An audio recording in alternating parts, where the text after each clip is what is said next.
State your name, serial, rank. Eric Einbinder. All right, Eric.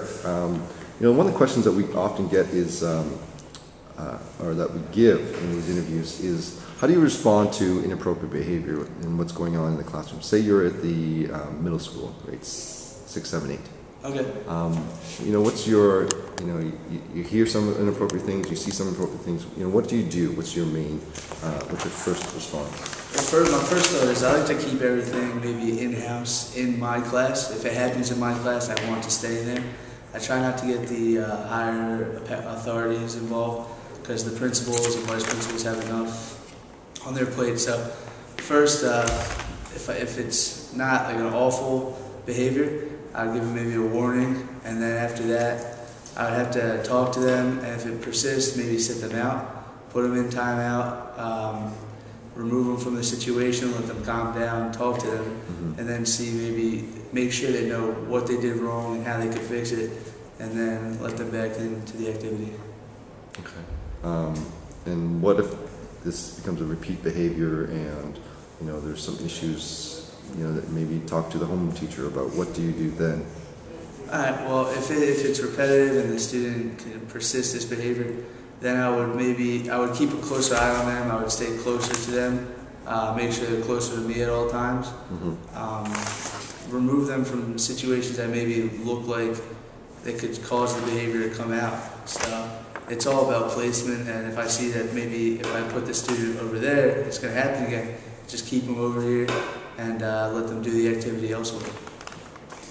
Now, let's say that this kind of comes to my second point of that this person is the bully and often bullies a lot of other students, maybe physically, verbally, emotionally. What are you going to, besides just keeping an eye on them, what are some strategies you know about bullying, and what kind of things do we want to occur next? Right. Well, if a student is bullying, I think they need to realize the severity of it right away. So maybe talk to them. I think let them know what they're doing is extremely important. Let them know that it hurts some other people. And I think bullying it needs to end. It's getting worse with all the cyberbullying and on Facebook and text message. So I would have to nip that in the bud right away. And if need be, maybe talk to home about it, take matters in my own hands, and communicate with parents. Would you do that on your own? Well, I'd make sure I have clearance from my higher authorities, but I would like to, if I see it happening in my class, I would like to take care of it on my own. I would have no problem calling the parent and letting them know what's going on.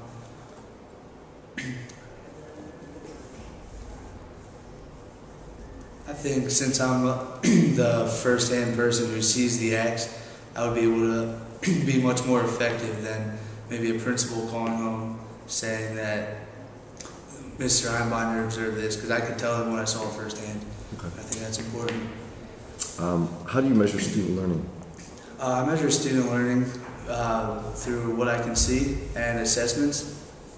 I can give many cognitive assessments or psychomotor assessments where I actually test on skills, and the assessments don't necessarily mean the end of the world for the students, so if they get a bad grade, because when I look at those assessments, I think about it's not necessarily a reflection on them, it's a reflection on me.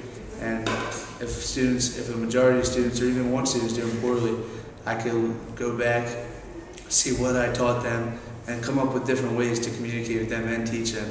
So mainly the assessments for me to reiterate different points and come back and help that person specifically. All right. So if you were teaching, what breakdown would you do in terms of how much is the cognitive worth in terms of their grade and stuff like that? What would your breakdown be? I would have cognitive be worth 30%, affective 30% as well, and then have the psychomotor 40%. I think it's important to keep things distributed. Obviously, the psychomotor is more important because it is physical education class, and we are trying to move, and we're trying to teach people how to learn through moving. So I think that's probably the most important. And the other two are equal in my mind. Both are mentally building their person mentally, whether it be working with others or answering a question right about this skill. So what about fitness? You talked to me in the hallway about fitness, Right. but you didn't mention it in your assessment.